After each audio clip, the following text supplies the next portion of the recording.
Today's March 5th, 2025 is a preliminary matter. This is Woody Knight, Chair of the Planning Board. Permit me to confirm that all members and persons anticipated on the agenda are present and can hear me. Planning Board members, when I call your name, please respond in the affirmative. Peter Pecos. Yes, sir. Mary Stone. Yeah. Scott Kenter Yes. and Steve Mangian. Aye. Hello. Town staff, when I call your name, please respond in the affirmative. We've Kristen Grubbs, Planning Director, Yes. and Daniel LaRoe, Assistant Planner. Yes. Hello, everyone. Good evening, March 5th, 2025. Opening meeting of the Newbury Planning Board is being conducted remotely with Chapter 2 of the Acts of 2023, which extends the Governor's March 12, 2020 order certain provisions of the Open Meeting Law, General Law 30A 20, until March 31st, 2025. For this meeting, the Planning Board is convening by video conference via Zoom, as posted on the Planning Board agenda, which can be found at the town's website. You can join us by going to http://zoom.us and entering meeting ID number 832-7141-3056,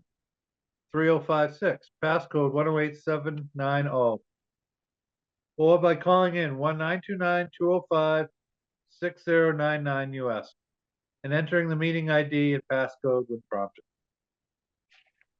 For Zoom meetings, please note that this meeting is being recorded and that attendees are participating by video and/or telephone conference. The meeting is also being broadcast live through local access cable channel 9 on Zoom and at www.tnctv.org, and the recording will be available on the Newbury Access YouTube channel. Meeting ground rules. Please, before we turn to the first item on the agenda, permit me to cover some ground rules for effective and clear conduct for our business and to ensure that we have accurate meeting minutes. As chair, I'll introduce each speaker on the agenda. After speakers conclude their remarks, I will go down the list of board members, inviting each by name to provide any comments, questions, and/or motions. The meeting tonight does not include any public hearings. However, after board members have spoken, I will afford the public an opportunity to comment and/or ask questions. I'll see questions and comments through the Zoom raised hand function and in the order in which the people click on the raised hand button. Finally, each vote taken in this meeting will be conducted by roll call vote. All right, so there's the preamble, the first part gone. First thing on the agenda tonight, we have, make sure I do it in the right order here, just give me 1 second.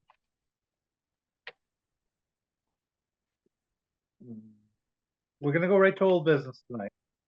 The first thing on the agenda is Florence Bushy, owner of Barry Casa, trustee, Bushy Real Estate Trust. Request to approve performance bond for surety and to reconstruct subdivision road between 21 and 27 Newman Road, per the previously approved subdivision plan. Do we have Ben Perez and TJ Melvin present? Yes, TJ Melvin from Millennium Engineering. I believe Okay. Ben is on. I'm here also. Yep. Okay, thank you, Ben. Thank you, TJ.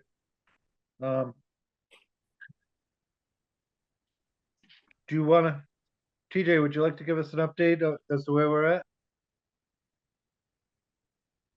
Yeah, sure. So we were in front of the planning board a couple weeks ago discussing this project. And one of the things that was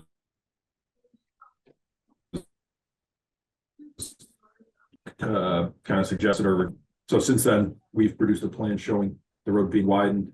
The main straightaway has been revised to 22 feet. as well as the cul-de-sac turnaround. Um, Ben did submit a revised bond estimate to account for that change. And I know we had received some comments from Joe Sawatka, I believe it was yesterday or today, with regards to the stormwater.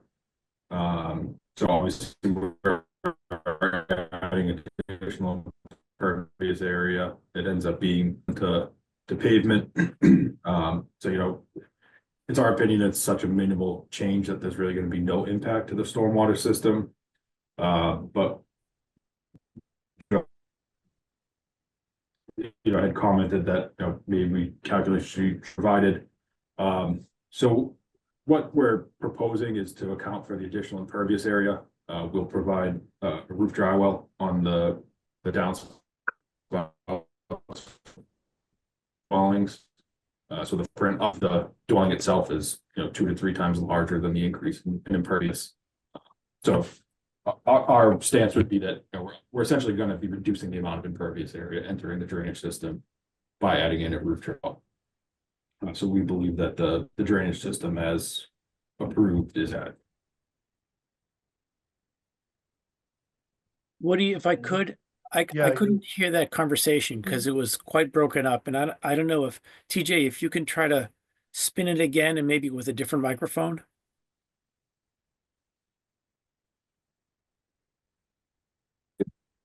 Try to pop it on my phone. Sorry, just give me 1 second.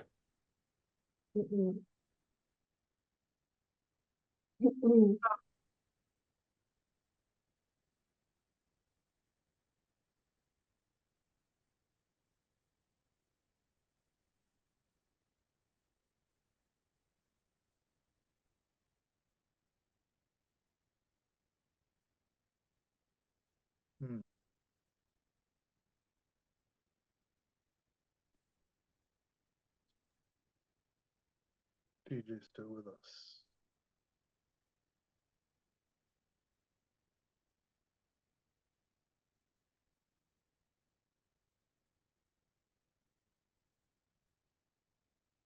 Good.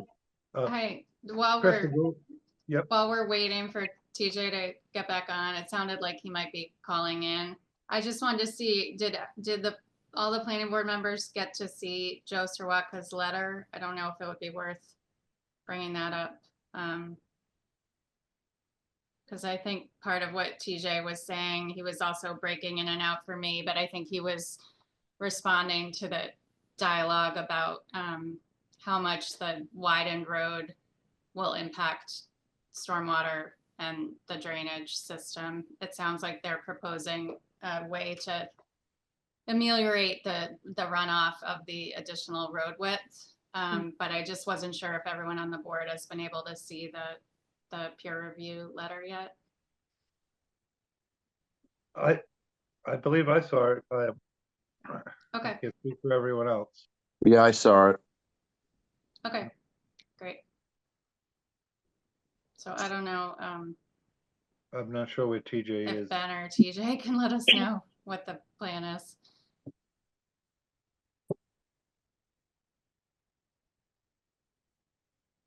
Go. It looks like TJ's calling in. I'm here, but I'll wait for TJ to come back on to answer that question. Okay, thanks, Ben. All right, sorry about that. Is that any better? Yes. That is it's- better. Okay, perfect. I don't know why it just doesn't want to connect, but if you get feedback, just let me know. So we, at the last meeting, discussed widening the road from 20 to 22 feet. In doing so, it creates an additional just over 1,000 square feet of impervious area, which Joe had mentioned in his letter that we received. In our opinion, it's generally about 1% of the drainage area that would be switched from previously proposed lawn to impervious area. You know, not a large increase. You know, it's our professional opinion that it's not going to have any impact on the stormwater system. Joe seemed to disagree. So in talking with Ben, what we're going to propose is to install a roof dry well that will capture the roof runoff from the dwelling. The dwelling footprint's a little over 2,000 square feet. So we'll be adding in 1,000 square feet, but taking out 2,000 square feet of impervious area. So with that addition to the design, we believe that the stormwater system would be more than capable of handling that additional roadway runoff, especially taking out the roof runoff that also contributes to the same drainage area. Again, that would all be on the lot itself and separate from the right of way. I know Ben did provide an updated bond for the additional pavement from 20 to 22 feet. We did widen out the curb radii at Newman Road slightly just to better accommodate the fire truck. And we did rerun those turning templates as well. I'd be happy to answer any questions the board may have, or I can jump into any of those specific aspects if you'd like. Okay. And the HOA, Kristen, is been sent off to town council for approval, correct? Correct, yep. All right. Does any of the board members have any questions?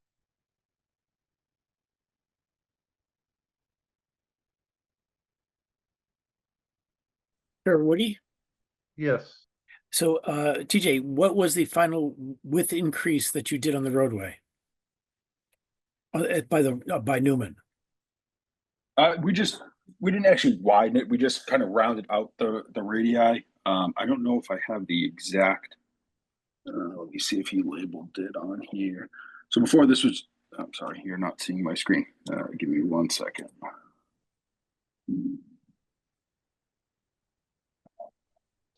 Kristen, is it possible to share my screen, or would you be able to pull the plan up? Thank you. Kristen? Yeah, sorry, TJ, I didn't realize. you Oh, couldn't- you wanted to screen share? Wanna do Yeah. that? Okay. Yeah, maybe I'll just pull it up, TJ, Yeah. if that works. Yeah, that's Okay. fine.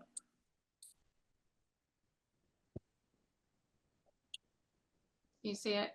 Yeah, that's Yes. good. So just where we have that 15-foot radius labeled on the two curb radii coming in and out of the site. They were previously I think they were about 10 or 12, so we widened them out to 15 just to give a little bit more room for the fire truck to turn in and out to and from the road. So right in here. Yeah. Yep. Yep. So that got just a little bit longer. The curb just widened out a little bit. Great, thank you. That's all, Pete? That is, and the stone wall have we talked about that? The retaining wall. Not at this meeting. I know we did talk about that at the last. So we do now show the retaining walls, again, outside the right of way, and those will be part of the lot developments themselves. But we do now show the two retaining walls. In those retaining walls, those were added on to the bond surety.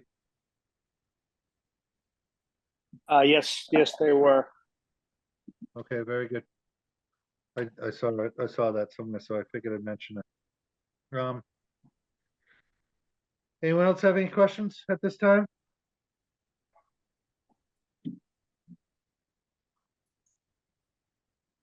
Okay, hearing none. Kristen, basically where we stand is the HOA is at town council. And we have the peer review comments from Bob. Those have been addressed. So do you have any other comments, Kristen? No, I think that, if the board's comfortable with the bond spreadsheet as revised, then we'll handle that administratively in terms of getting the paperwork and the funds and the account set up for the construction bond. And then, the HOA docs looked fine to me. I'm waiting for review with town council. I think that'll come within the next week. We have some office hours with her on Monday. And I think if the board's comfortable, you could, you could consider pending town council approval on the HOA documents, that should be all set as well. Okay, and also the Mylar's on its way as well, right? Yep, the recommendation of town council was that the revised plan, showing the 22-foot road width does get recorded, and Steve has a note on the plan that references the original subdivision plans that have been approved, which I think he shared at the first meeting that he was actually the engineer on that original plans. I forget, was it Oak? Is that right, TJ? Oak Engineering? Yes, that's correct. Yeah, so anyway, this would just be, this one revised plan, and then it would reference the original subdivision as approved. Okay, great. Hey, Woody, before we, I have one question about the original subdivision approval. Because Sure. I don't think we saw that, and do we have a copy of the actual signed and recorded? There isn't one that has been found. Okay. So we did talk that through with town council, and I asked whether we needed to record some kind of document that stated that, and she did not say we did. She thought that the plans, which were recorded at the time, were significant and sufficient for guiding the construction of the road. Okay, cool. So for 20 years ago, when this was approved, was this approved for there to be a cistern or for the house to be sprinkled? I don't know. I would have to look at that. Ben, do you know Ben, the answer to that question? TJ. I don't think they ever got to a point of designing the homes. I don't see any record of a cistern on any of the old plans. So I don't know the answer, I guess. Because I know years ago that was the standard, was the cistern, and I know that a more recent, recommendation from the fire that would be for them to be sprinkled. So I didn't know what your design was going to be to handle that situation. We haven't got into the design of the houses yet. That's our next phase, but I guess that can be something we handle with the fire department and the building department once we start working on the house designs. That'd be great. Just because we don't have the original approved plan, that's why I'm asking the question. Yeah. The original plan that I've seen, I don't have the recorded version, but I have the plan that was built from, did not show any cisterns on it, but I believe there is a recorded plan. They just don't have the recorded decision from what Steve Sawyer told me. So the plan has been recorded, but the actual decision was not. Correct. Okay. Yeah, Thanks. I think that is, I appreciate you bringing that up, Pete, and I do think the building inspector is the appropriate enforcement in terms of assuring that the sprinkling happens if it is according to building code and fire code. So, but it's a good comment. Okay. If anyone else have any questions? If not, I'd entertain a motion to approve the modified plan for this project. So moved. Do I have a second? Second, Thank you, Mary. Thank you, Peter. All right, roll call vote. Peter, Yes. Mary, yes, Scott, Yes. Steve? You muted, Steve, but I saw your mouth, okay? And I vote yes as well as chair. So thank you, Ben. Thank you, TJ, and good luck with your project. Thank you. And you'll be in touch with Kristen. Thank you. Yep. Have a good night. Good night, guys. Have a good night. Thanks, you too. All right.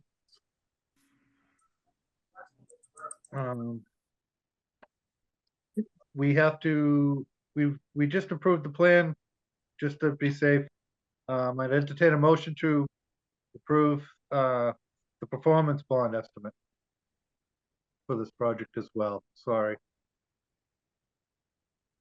Make that motion. Okay, thank you, Scott. Do I have a second? second, Thank you, Mary. Roll call vote, Peter, Yes. Mary? Yes. Scott, Yes. Steve, Yes. and I vote yes as well. So that's covered as well. Thank you. Sorry about that. All right, that brings us to the next thing on the agenda. Liaison and meeting reports. Larry's not present with us tonight, so we won't have the ZBA. Conservation met last night. And there was a light agenda, nothing that pertained to us. But some more on the Kents Island, they approved the project out there and they've been working steady at it, so. They approved a 5-year plan for the weed control and controlled burning, and there's gonna be a few trees removed around the outskirts of the island, mainly in the front at the access point for bird habitat, and they're gonna plug away at that at appropriate times so that they keep the impact to a minimum. That's the reason for the 5-year plan there. So it's an interesting project, and they've been going at it. They've removed a few stands of trees out there in the upland, and it'll be interesting to see what it looks like when it's done. So MVPC, Kristen. I think I'm going to take that one tonight. So I attended the MVPC liaison regional planners meeting earlier. This one was on state contracts and the benefit of basically using the state contracts as an example. If you were to just hop onto WB Mason and order a ream of paper, it's going to cost you whatever it's going to cost you. But if you use the state contract through WB Mason, it's a percentage off. So it was all about the benefit of using state contracts. It was a thrill a minute, everybody. And then the other one was about the update of MyMap, which is basically the platform for the town of Newbury and other communities. And they've been updating up, and basically the most updated stuff is they're redoing all of the parcel data. So when you click on a parcel and you want to see it, you get much more information than originally. And that's going to be rolling out, I believe they said within the next couple of weeks, excuse me. And that's my update. Very good. Thank you, Daniel. Sure. So that's it for meeting and liaison reports. Next is planners report. Great. Yeah, I'll add, I think as MyMap unrolls, one of the kinks they're still figuring out is how to link up the pictometry, the really high power aerial photos with MyMap. So there probably is going to be some training for how the MyMap works. And I'll definitely pass that along to you because I think it's a really critical tool for planning and in general, just really impressive what MVPC does to like provide access. You can like zoom in and measure things, and that's like, I'm still learning a lot about it, but I'll share that with all of you because I think it is helpful to look at all that data when it's up and running. Let's see. Some of the regional, I guess I'll update on a couple projects. Well, I'll start with projects. We have, I think the next agenda for the planning board in 2 weeks is going to be pretty full. We have some old things coming back and some new things that are going to be sort of starting up pretty soon. There's we've received an informal inquiry about the property at 100 High Street, which has been on the market and is now under agreement. It's a small parcel with a single family home, but the buyer of the property has some questions related to what can be done on that parcel. So I think that'll be at the next meeting. We've also had heard from the Sunset Club. They are looking to request an extension of the site plan review decision for the restaurant operation. And they need to, as you probably all recall from last spring and summer when we had some conversations with them, they need to come back to the board to discuss some of the modifications from the originally approved plan, as well as they have a request for some changes in the structures on the parcel. So I think that request for an extension will come back first, and then as a follow-up, they're going to be submitting to both the Conservation Commission and the Planning Board for those updates and modifications. I think the modification was discussed last spring as a major modification, so that will be something that requires notifying the abutters and posting a public hearing. We're confirming that, but I'm pretty with the minutes from last spring, but I'm pretty sure the board voted that it would be a major modification already. So we'll proceed as though that's the case. And then we also have a follow-up meeting with the folks who have 34 Central Street under agreement. So we'll be learning more about their plans in an informal meeting, and then we'll be able to, take the next steps with that application as well whenever they're ready. They have not submitted yet. And then just a couple of interesting regional things. I won't talk for too long tonight. On Friday, I represented Newbury at a regional resiliency meeting. It was held in Beverly, and it was for all the communities in Essex County. There's a big project underway being run by NOAA, the economics department and staff at NOAA regionally. So there were folks there from Washington, D.C., and they're working with UMass Amherst, the Gloucester Marine Station. Katie Call is the director there. So it's a joint project with UMass and NOAA. And they're looking at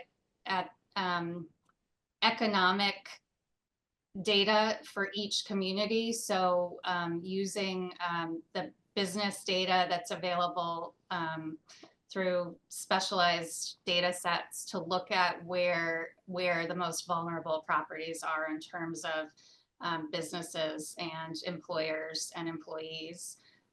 So they had regional scale data, and they're asking each community to set up follow-up meetings, which really dives into which category of businesses are going to be impacted, which locations the most impacted by climate change, essentially sea level rise. If I didn't say that earlier, it was a climate resiliency workshop. So that was super interesting, and just appreciate being in a community of all the municipalities in a room together, kind of looking together at the broad impacts, particularly the blue economy, which is the economy that's reliant on the fact that our coastal communities are really based on shellfishing and boat industries and tourism and recreation, all those categories of economic vitality for a region.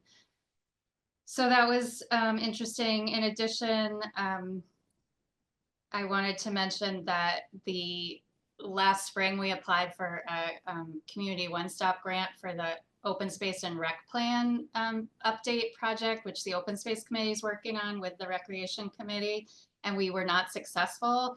But I just got a call today saying some of the projects they funded fell through for various reasons, so they actually have some funding for Newbury. So it's super exciting. We have Sadie, our part-time intern, who's helping the open space committee with that work, and it just means that we'll be able to really support that effort. They're working on the public survey. There'll be some public meetings. It's likely we'll even have funding to maybe do some improvements to some of the open space properties, like new kiosks or new signage. So we're gonna sort of rework the scope of work related to that project with the support of this state money, which is really awesome. So that was fun to hear. And then I guess the last thing is there's some discussion of whether the town is ready to apply for a municipal vulnerability action grant or a CZM resiliency grant. And the location that's been identified through the hazard mitigation planning that completed recently and other recent resiliency planning efforts that people are looking at is Pine Island Road, which if you all know where that is, it's off of 1A and is a one-way dead end road out to Pine Island on the backside of Plum Island. And that road really is seeing more and more flooding. It has a low area between where the houses are. So if you live on the far side of the area that floods, you're really being impacted more and more in terms of just being able to get away from your house or to your house, depending. So there's a resident who came in and met with us, and he's willing to help write the grant. And, we've talked with DPW and police and fire, who also have a high level concern about being able to get to people when needed, when the tides are high. There's sunny day flooding with high tides, and also when there's a storm and there's storm surge, there are no culverts under that road. So the water just like really quickly and rapidly moves across that road. And you could think that it's fine to drive through, but really get kind of swept away. There's no guardrails along that little low-lying stretch. So we're, if we can pull that together, these grant rounds that are currently for this next fiscal year actually have a bucket of money that's prioritized for small communities. So Newbury would be really competitive because, and we also would not be required to provide a match for this round, which really is kind of like, how can we not try for this project to move forward? So that's probably enough. Final thing, just to update you on the warrant articles that you've all worked so hard on. Thank you again. We are presenting to the select board the zoning amendments at their warrant discussion this next Tuesday. So Tuesday night, the 11th, the select board has asked Woody and me and, the department to present those articles to the select board. So we'll be using the slides that we've used in our public hearings so far and sort of reworking the presentation and answering any questions on that meeting on Tuesday night. That's it. Great. Very good. I got the email on that, and I'll be in attendance Tuesday for that. Thanks, and Woody. I'll touch base with both you and Dan tomorrow and Monday to get ready for it. Great. So Thank thank you. you for the email. Okay, and thank you for your report, Christy. You're welcome. The last thing I have here is approval of meeting minutes for February 26, 2025. So everyone had a chance to review the minutes. I didn't read them. Okay, thank you, Mary, for your honesty. Everyone else? Yes, I'm seeing nods. Yes. I think. Okay, great. Are there any comments or changes or questions on the minutes? Hearing none, I would entertain a motion to approve the minutes for February 26, 2025. So moved. Second? Second, Great. Roll call vote. Peter, sure. Scott, Yes. Steve, Aye. and I vote yes as well. And Mary, I didn't call on you because you said you didn't read them, so I'll let you abstain. Does anyone else have any comments or questions this evening? Hearing none, I'd entertain a motion to adjourn. So moved. Thank you, Mary. Do I have a second? Thank you, Scott. All right, roll call vote. Peter, Scott, Okay. Yes. Steve, Mary, Yes, thank and I you. vote yes as well. Have a good night, everyone, and we'll Right, see you thank in a you. couple weeks. Thanks. Thanks, Steve. Good night, all.